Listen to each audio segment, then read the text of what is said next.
Hello, welcome back to another episode of From Prison to the Streets. I'm Eric.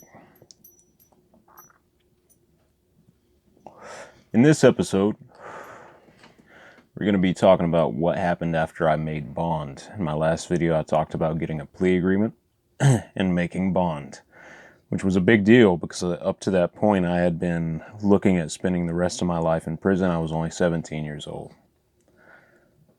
So, that's what we're talking about in this video, where we went from there, what happened when I was on bond, and yeah. So, let's get into it. Be sure to like and subscribe. I was out on bond. My father picked me up. We went to a steakhouse. My dad and mom did. Then we went home. I only had a week until my court appearance where I was supposed to plea on this plea agreement. I had to plea no contest, and they were going to drop all the other charges that were against me. I was going to plead no contest on aggravated kidnapping, and we were going to go from there. And so I had a week with my family, and it was likely to be the last week I had with them in the free world for a very long time. And so the next day after I got out, we went and saw my sister Shannon. When I was at that point in my life, Shannon and I were on fairly good terms. And I went and saw her. My sister Jennifer was supposed to come down and visit. She was living in Branson at the time. And she did. She came down and visited. But that week, that's what I did. I visited with family and I ate good. And I wanted to spend as much time with my family as possible because I didn't know when I was going to be able to do that again. A lot of people would say if I was looking at that much time and was out on bond, I would jump bond. And me and my dad thought about that. We talked about how they could get me out of the country, go up through Canada, and then get out of the country that way. But I personally felt like I didn't want to run from my problems. I felt like I needed to own up to what I had done and accept the consequences of my actions. Some people wouldn't feel the same way. I knew I was looking at a lot of time, and I wasn't really happy about that. But on the other hand, I wasn't going to run from it. I was going to face up like a man and do my time. That's a hard decision to make when you're 17 years old, looking at going to an adult penitentiary. That's tough. Prison is a scary place, and I didn't know enough about prison at that time to realize how bad it can be. But I knew it was bad. My dad had been to prison before in California, so he knew what was up, but he understood my decision and he supported me with it. And my court date came up, and the cops were not happy about me being out on bond.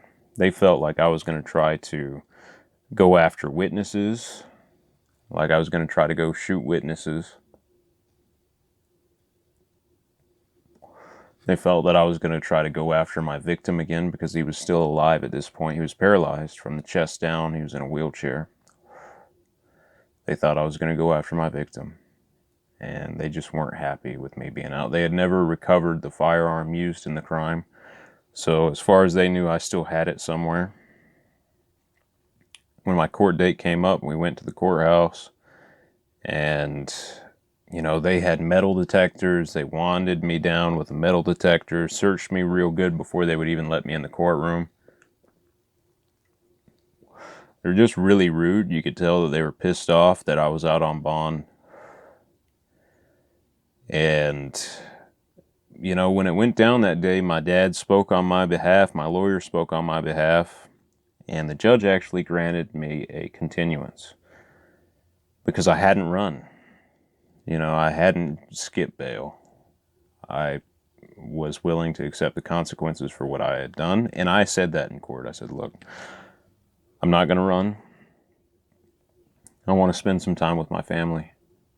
I understand that I'm probably going to go to prison for a long time for this, and I accept that. I understand that I need to pay the price for what I've done, face the consequences of my actions. And the judge did not like me, but he said, yeah, he granted me a continuance.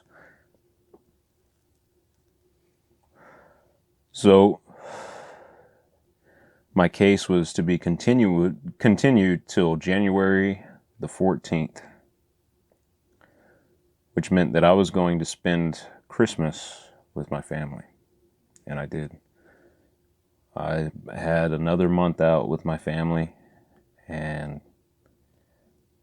I spent time with them. I talked to my dad and my mom and my sisters, and got to see my nephew that had been born while I was in county, I believe. My nephew Zechariah, who was my sister Jennifer's son. And I got to hang out with my nephews, who were a couple years old. Jimmy was 4 at that time, and Walker was, I believe Walker was 2. And, well, are about to turn 2. Anyway, I spent time with both of my nephews, and it was great being with my family. It really was. I had a really meaningful talk with my father. I said, I know I haven't made you proud. I know I've done a lot of bad things. And I know you might not be around when I get out of prison. But this I promise you. I'm going to make the most of this. I'm going to do the best I can to better myself and become a man that you can be proud of. I'm going to do right by you. I'm going to change my life. I'm going to turn it around. I'm going to do it right this time. And I don't want you to worry about me. And he started crying, and he hugged me.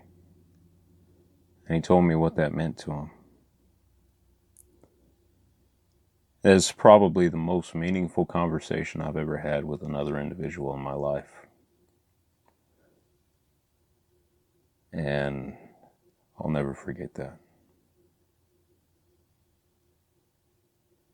On January 14th, I went into court. And actually, let me back up. The prosecutor in my case was upset because they hadn't recovered the firearm.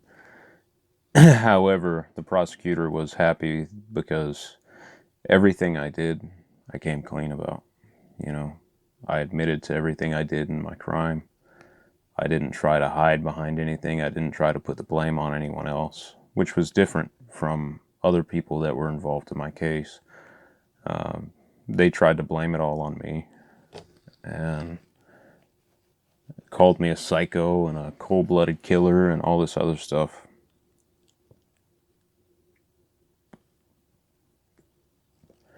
I didn't do any of that. I didn't blame it on anybody else. This is what I did.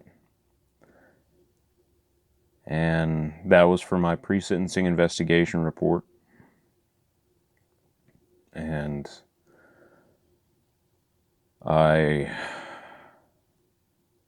because, at the court date that I had, where they continued on my sentencing, instead of just sentencing me right then and there, I had signed the plea agreement, and I pled no contest, and I was convicted on that day, and they continued the sentencing is what was continued. But at that point, I was a convicted felon, and I wasn't trying to hide anything.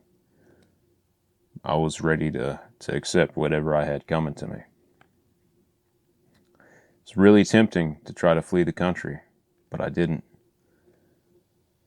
And the prosecutor was happy that I came clean about it. He wasn't happy about what I had done, but he was happy that I had come clean about it. But he wanted the firearm that was used in the commission of the crime.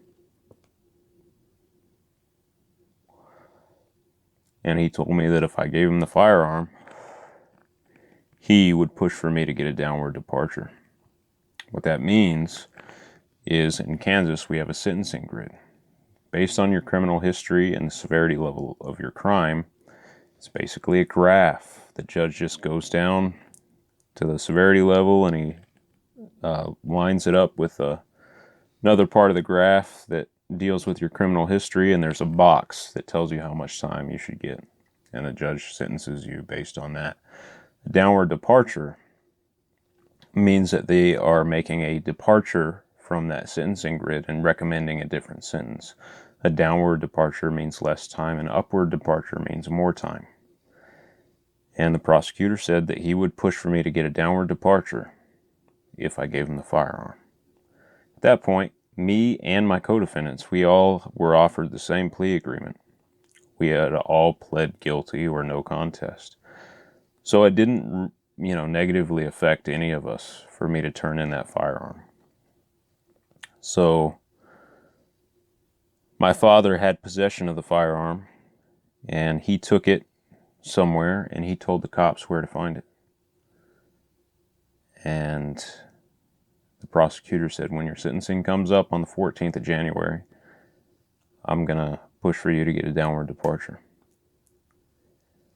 14th rolled around. We went to court. And the prosecutor had a chance to speak on my behalf, and he did. And he recommended that I get a downward departure. My father spoke on my behalf. I got up and I addressed my victim and the rest of the people in the court. I apologized, and I said, I know what I did was wrong. I accept the consequences for whatever happens. And I said, all that I ask, I said, I'm 17 years old. I would just ask that you show me some mercy and allow me this downward departure so I can get my life back on track and get out and be with my family and do something good with my life.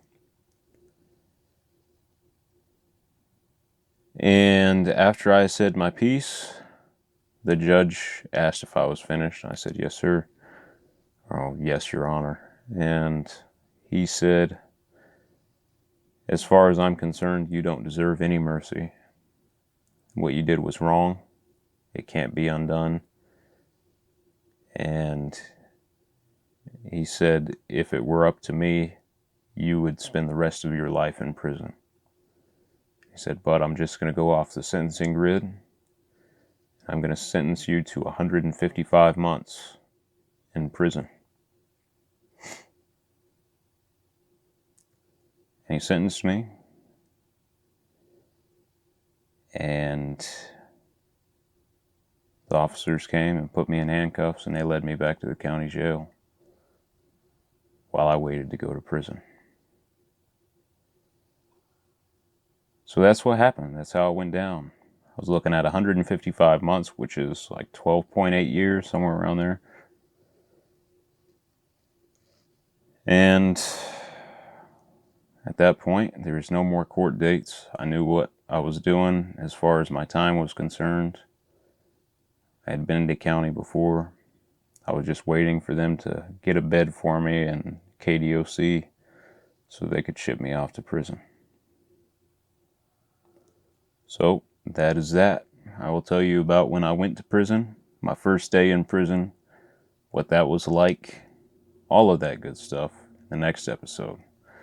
This has been From Prison to the Streets. I'm Eric. Thank you for watching. I will see y'all later. Break these chains.